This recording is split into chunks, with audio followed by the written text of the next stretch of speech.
Well, that one's not even close. Gas supply line to the tankless water heater. That's leaking gas. And if I notice it, you think the homeowner's gonna notice? I think so. Exterior window frames are not fully sealed around the brick veneer. My only guess on this one is the contractor ran out of caulking, but either way, it needs to be fixed. The other side that's also missing transitional flashing and has nice cracks in the mortar joints. What? The brick transition at this roof overhang is missing flashing and also synthetic felt to cover the roof sheathing.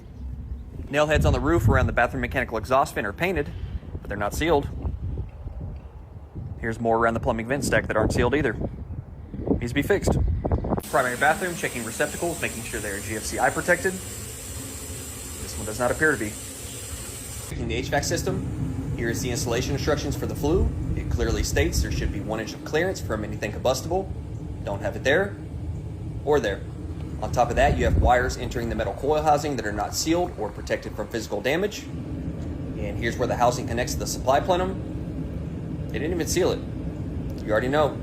Needs to be fixed. This is a $1.8 million house. And of course, this video right here, I'm sure he's got plenty more things that he could point out. But if you're purchasing a home for that much, like pure money that you spend, whether you get a loan or you pay cash for it, it does not matter. I want that home to be perfect. And if that home can't, stand up just a basic inspection, or I'm sure he's pretty thorough, right?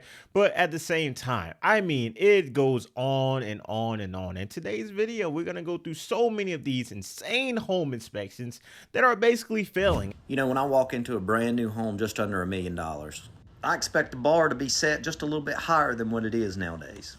You ever turn the handle on a shower to cut the water on and the whole wall moves and the handle feels like it's going to fall off? This is why. They should support or block that valve directly behind and about a foot up to keep the pipes from rattling in the wall when you turn it on. You ain't gonna believe this. They frame this doorway 34 inches wide, but only cut the header to accommodate 32 inches. And on that left-hand side, they took that jack stud out and just replaced it with a piece of OSB. And I know that's the case because your base plate down there at the bottom is cut to accommodate a 34-inch opening. Now, I come over here to the left-hand side, and I notice that about 10 trusses are blocked along the ends. They're wedge shimmed. Now, I was told before the inspection that they had some foundation issues and the building materials had to sit on the building site out in the weather for a significant amount of time, and my common sense started talking to me. I got to looking at this, and I noticed that there were scabs along the bottom of these trusses. Now, these trusses are engineered. They shouldn't be modified, but they had to do something to keep a bow out of the ceiling. All right, when you're in a high-density neighborhood like this one, your water runoff can't drain into your neighbors, and vice versa. Hence the reason you see a swell or a drainage ditch in between these houses. It's obvious that the neighbor's runoff is draining directly into the front yard of this house and right over the driveway. I hope they go back and fix these things, because if I get to a home and I see that, I get it inspected and I see a massive crack on the side of the home, I'm walking away and I'm not purchasing that home. But it's just insane. And this is the result of how fast they want to put up all of these homes so quick, so they can make as much money as possible, so they can, continue to get people in these homes. It's insane, but it gets worse from here. Let's check this out, guys.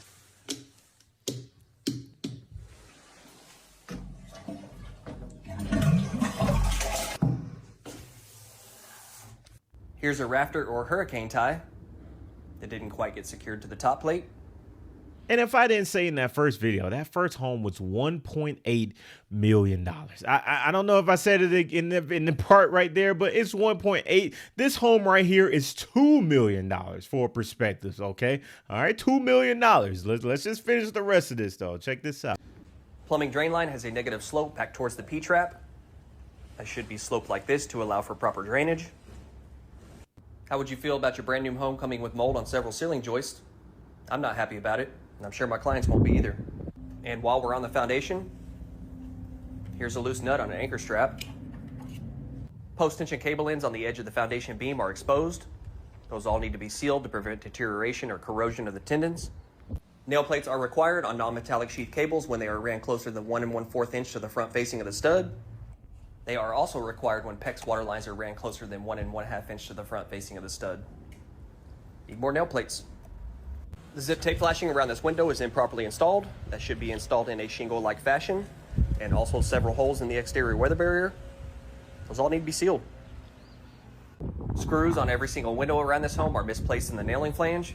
The manufacturer pre-makes those holes for a reason, and that reason is for fastener placement. And that video there was pretty, specific. I'm sure it's very, very intentional with what the things that you're looking at for sure. But I think that's very niche down with where he was in that. A lot of people aren't going to understand a lot of those technical terms that he was talking about. Heck, I didn't even understand some of the different things. But that is why it is great that you get a very thorough home inspection before you purchase the home that you're about to, get into. But let's check this one out right here, guys. Missing a door stopper. The upstairs railings are horizontal. Again, looks like a letter to children. If I don't physically stand on your cabinets, you're not getting the top-notch experience. You're not getting the Inspector Night experience. This is damaged, and this is damaged. And this one ain't got a light.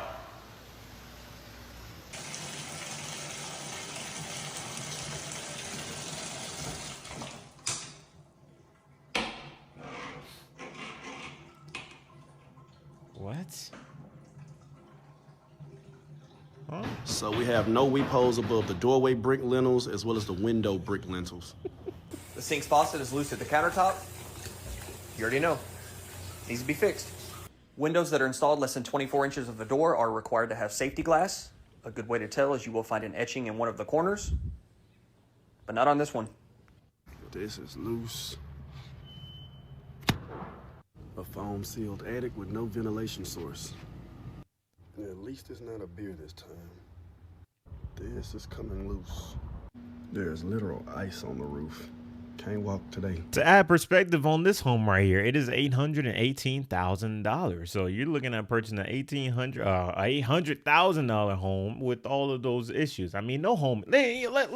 Let's also set the foundation right here as well, guys. No home is going to be perfect. Not every single home is going to pass inspection on the first go around. I'm just solely, making this video from the quality aspect of what we're seeing. And I think a lot of this, looks like higher quality on the surface of it. But, they don't build homes like they used to. Let's call it what it is. And, when we talk about homes and inspections and all these different things, I mean, this is becoming more and more often. Like, I've seen so many different homes. Like, I've seen videos like this pop up on my story daily. Like, every single time I open up my timeline, it's videos like this. And it doesn't make it okay. Not saying that we need to normalize failing inspections, but at the same time, just slow down and build quality homes. Is that too much to ask for? Or, or maybe when we see different things like this, we just don't buy from that builder specifically. If that's the case, then shoot, these builders are going to go out of business left and right. But at the same time, it just sucks, man. It sucks. And it's just the day and age of where we are within the capitalism game. I think that is what the main issue that we're having in today's situation is. Capitalism and how fast we can flip and turn around these homes. I think that's what it is. Good. Proper install. Bad. Improper install. Well, that one's not even close. Oops.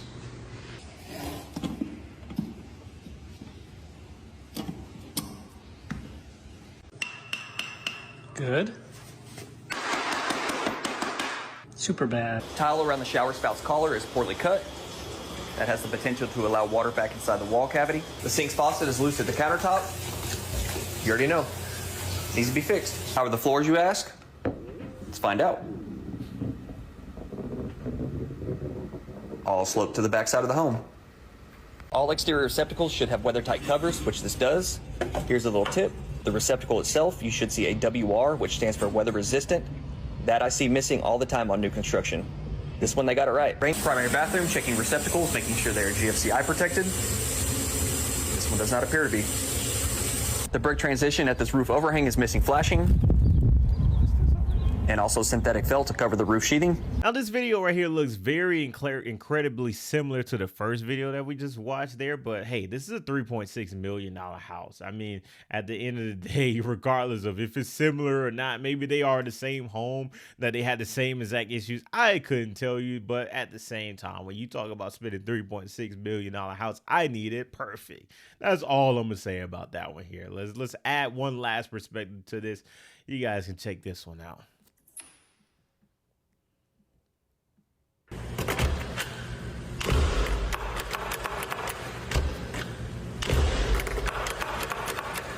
Stairway handrail, everything looks good, it's secured. Whoops. Somebody forgot to install a bracket. Top of the stairway, the carpet's a little loose. I'm checking receptacles, making sure they're GFCI protected. This one does not appear to be. Electrical sub panel, I'm testing breakers for GFCI protection to make sure they trip. We have 2 that don't, number 24 and number 26. That's the dishwasher and the microwave. Screens here for the ducts. This one doesn't even line up, so it'll be blowing most of the air behind the brick. And they're all being held on with silicone and little fake screws. You gotta love it when you pull up to a new build like the one behind me and the project manager already has all the doors opened up, and he comes out and he says, I don't even know why the client ordered a home inspection, but she's all yours. Let's see if this house is in good a shape as he thinks it is. It's one thing to have some shrinkage cracking, or some chipped concrete at the corner, or some more chipped concrete at the other corner. Exposed anchor bolts at the exterior foundation, that's where I draw the line. But an exposed plumbing drain line at the exterior foundation, there's no way we can let that fly.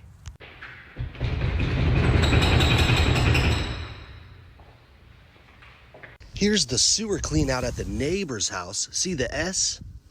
Here's the sewer clean out at our house. It's extended too high, so we can't put a cover here. We're gonna have to cut that pipe down. Seeing some daylight at this back door.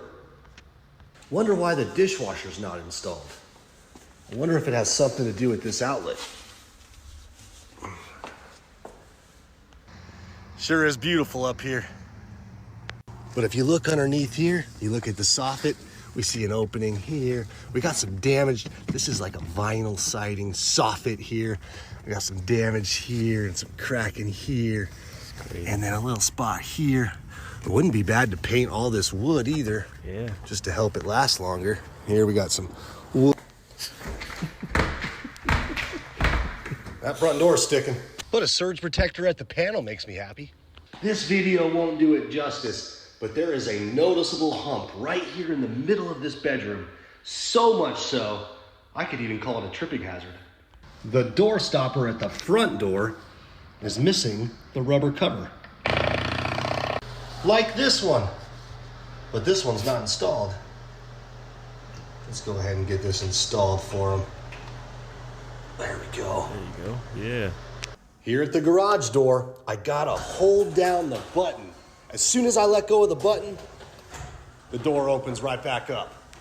And it will not shut all the way. This is as far as it will go. This is crazy. This can move, and this can move. But this shouldn't move. It's really loose. They GFI protected everything in the house. That is an upgrade. They did not have to do that, but they did anyways.